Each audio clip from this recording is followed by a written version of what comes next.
Al-Walid bin Khaled bin Talal Al Saoud est né en 1990 dans la prestigieuse famille royale saoudienne. Il est le fils du prince Khaled bin Talal, lui-même neveu du roi Fahd d'Arabie Saoudite et membre influent de la monarchie saoudienne. Dès sa naissance, Al-Walid a été plongé dans un univers de richesse, de privilèges et de pouvoir. Il a grandi dans les palais dorés, avec une éducation de haut niveau et un avenir déjà tracé dans les cercles royaux. Il était jeune, brillant, athlétique. Très apprécié de son entourage, Al-Walid représentait la nouvelle génération de la monarchie saoudienne, instruite à l'étranger, ouverte sur le monde et dotée d'une grande foi. Son père, le prince Khaled, était connu pour ses positions conservatrices, mais aussi pour son engagement moral fort envers la religion et les valeurs de la famille. Mais la vie d'Al-Walid a basculé brutalement au début des années 2000, plus précisément en 2005, alors qu'il n'avait que 15 ans. Le jeune prince, alors étudiant, a été victime d'un terrible accident de voiture. Les détails exacts sont restés en partie confidentiels, comme c'est souvent le cas au sein des familles royales saoudiennes. Mais selon les sources proches, il aurait perdu le contrôle de son véhicule, ce qui l'aurait conduit à un traumatisme crânien extrêmement grave. Il a été immédiatement transporté à l'hôpital. Les médecins ont tenté tout ce qu'ils pouvaient. Il a survécu à l'accident, mais le diagnostic est tombé. Coma profond, lésion cérébrale irréversible. Selon les experts, il était en état végétatif persistant. Un état dans lequel la personne respire seule, mais reste inconsciente, sans réponse volontaire au monde extérieur. Il étudiait dans une école militaire à Londres. L'adolescent avait alors subi plusieurs graves lésions cérébrales et des hémorragies internes avant de tomber dans le coma. Il avait ensuite été rapatrié à la cité médicale Roi Abdulaziz de Riyad, où il est resté dans le coma jusqu'à sa mort. Alors que certains médecins suggéraient de débrancher les appareils le maintenant en vie, son père, le prince Khaled bin Talal, a refusé catégoriquement. Pour lui, seul Dieu donne et reprend la vie, et l'euthanasie, même passive, était impensable. Il croyait que son fils pouvait un jour se réveiller. Il a donc déclaré une guerre contre le désespoir et décidé de maintenir en vie Al-Walid, coûte que coûte. Le prince a été soigné dans une chambre privée ultra médicalisée, dans une villa aménagée comme une clinique spécialisée. Une équipe médicale complète était mobilisée 24 heures sur 24 pour prendre soin de lui.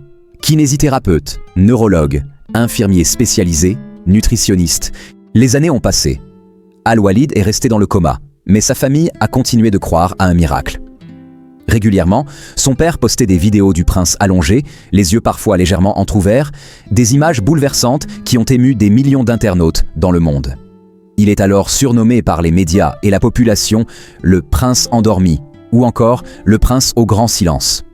En 2015, soit 10 ans après l'accident, une vidéo a beaucoup circulé.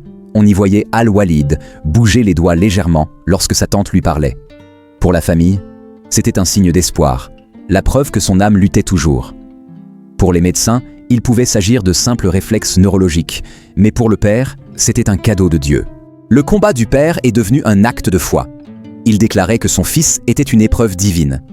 Dans une monarchie où la religion a une place centrale, beaucoup ont vu dans cette persistance un exemple de piété et de fidélité familiale. D'autres, y compris dans le milieu médical, s'interrogeaient sur le sens de ce maintien en vie prolongée, au prix de milliards de rials. Mais la famille n'a jamais cédé. Elle a même multiplié les prières publiques, appelant la population à prier pour le réveil d'Al-Walid. Dans de nombreuses mosquées du royaume, des prières spéciales étaient organisées à son intention.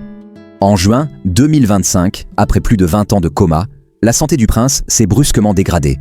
Il a été hospitalisé en urgence après un effondrement de ses fonctions vitales.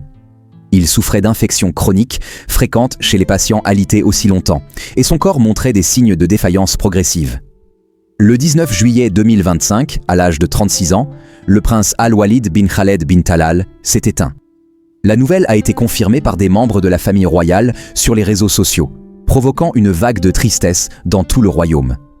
Beaucoup ont salué la fidélité inébranlable de son père, qui ne l'a jamais abandonné, et ont pleuré ce jeune homme qui n'avait pas eu la chance de vivre pleinement.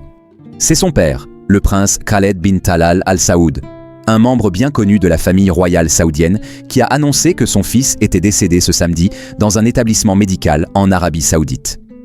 Avec nos cœurs croyants en la volonté et le décret d'Allah, et avec une profonde tristesse, nous pleurons notre fils bien-aimé. le prince Al-Walid bin Khaled bin Talal bin Abdulaziz Al Saoud, qu'Allah lui fasse miséricorde, décédé aujourd'hui, a écrit le père en deuil sur X en postant une photo en noir et blanc de son fils allongé dans un lit d'hôpital, les yeux fermés. Les funérailles ont eu lieu ce dimanche 20 juillet à la mosquée Imam Turki bin Abdullah, à Riyad. Les funérailles du prince se sont déroulées dans la plus stricte intimité, conformément aux coutumes saoudiennes, mais des milliers de personnes ont rendu hommage en ligne. Des messages de soutien ont afflué de toute la planète arabe. Il est devenu un symbole de l'amour filial, du combat contre le désespoir et de la foi inébranlable. Son histoire a été racontée comme un conte tragique moderne, un rappel que même dans les familles les plus puissantes, la souffrance, la perte et l'amour sont présents. Son père, aujourd'hui vieilli, a déclaré qu'il remercie Allah de l'avoir gardé aussi longtemps à ses côtés, même sans entendre sa voix. Au cours des 2 décennies lors desquelles le prince était dans le coma, son père a choisi de le maintenir sous assistance respiratoire et n'a jamais abandonné l'espoir de voir son fils se rétablir complètement un jour. Il partageait souvent des images sur les réseaux sociaux dans lesquelles on le voyait, ainsi que sa famille et des amis, prier pour le rétablissement de son fils. Un détail poignant peu mentionné dans les récits classiques sur le prince endormi est celui de la relation unique entre Al-Walid bin Khaled et sa mère, durant ses longues années de coma. Alors que l'attention médiatique s'est beaucoup portée sur le père, le prince Khaled bin Talal, pour sa décision de ne jamais débrancher son fils et son combat public pour la vie, la mère d'Al-Walid a vécu cette épreuve dans une discrétion absolue, mais avec une présence constante et un dévouement bouleversant. Durant les premières années qui ont suivi l'accident, elle passait des heures chaque jour au chevet de son fils, lui parlant doucement, lui chantant des versets du Coran, lui caressant la main, comme pour lui transmettre son amour à travers le silence. On dit qu'elle portait toujours le même parfum quand elle venait, croyant que si un jour il se réveillait, il reconnaîtrait l'odeur de sa mère. Malgré l'absence de réaction de son fils, elle continuait de lui parler comme s'il allait répondre. Elle lui racontait les saisons, les naissances dans la famille, les événements du royaume, et surtout, lui disait qu'elle l'attendait, qu'elle croyait en lui. Certains infirmiers ont raconté qu'elle ne manquait jamais son anniversaire, apportant un gâteau symbolique, décorant la chambre avec quelques fleurs et priant en silence, seule à ses côtés. Elle aurait aussi conservé tous les objets personnels d'Al-Walid dans sa chambre d'adolescent.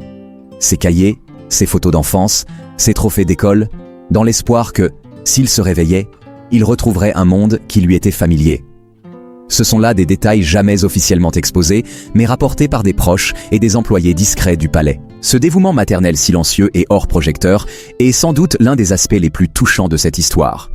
Une mère qui aime dans l'ombre, sans reconnaissance publique, mais avec une constance absolue pendant près de 2 décennies. En juin 2020, c'est le frère du prince endormi, le prince Mohammed Ben Khaled, qui a été victime d'un très grave accident de voiture, mais il en est ressorti vivant. Ce frère, dont le nom n'a pas toujours été exposé publiquement en raison du respect de la vie privée des membres de la famille royale saoudienne, aurait été impliqué dans un accident de la route plusieurs années après celui d'Al-Walid. L'incident était aussi violent et critique, provoquant une onde de choc dans la famille, déjà traumatisée par le drame d'Al-Walid. Mais cette fois, malgré la gravité de la collision, le frère a survécu. Il a été transporté d'urgence à l'hôpital, plongé brièvement dans un coma artificiel, mais a finalement pu se réveiller et entamer une longue rééducation. Bien qu'il ait souffert de séquelles physiques et psychologiques, il a pu retrouver une vie fonctionnelle, ce qui a été perçu par la famille comme une preuve de la miséricorde divine. Son frère survivant aurait été profondément marqué par le contraste entre son propre sort et celui d'Al-Walid.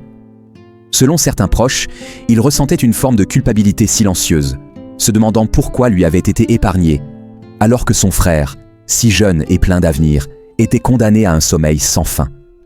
Il venait régulièrement au chevet d'Al-Walid, lui tenant la main, parlant peu, mais restant longtemps.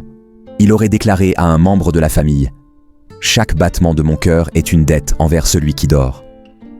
Ce contraste cruel entre les 2 frères, frappés par un destin similaire mais séparés par une seule frontière, la conscience, a marqué la famille d'un sceau de tristesse durable. La mère, déjà brisée par l'état de l'un, vivait désormais avec la peur de perdre un second fils et la douleur de voir le survivant lutter avec des émotions complexes. Ce double drame a d'ailleurs poussé le prince Khaled bin Talal à mener une campagne discrète mais déterminée au sein de la famille royale pour sensibiliser les jeunes membres de la monarchie aux dangers de la vitesse, des voitures de luxe et de la conduite imprudente. Bien que cela ne soit pas largement médiatisé, plusieurs initiatives ont été prises dans ce sens, comme le recours à des chauffeurs spécialisés pour les jeunes princes ou l'interdiction d'utiliser certains véhicules à haut risque.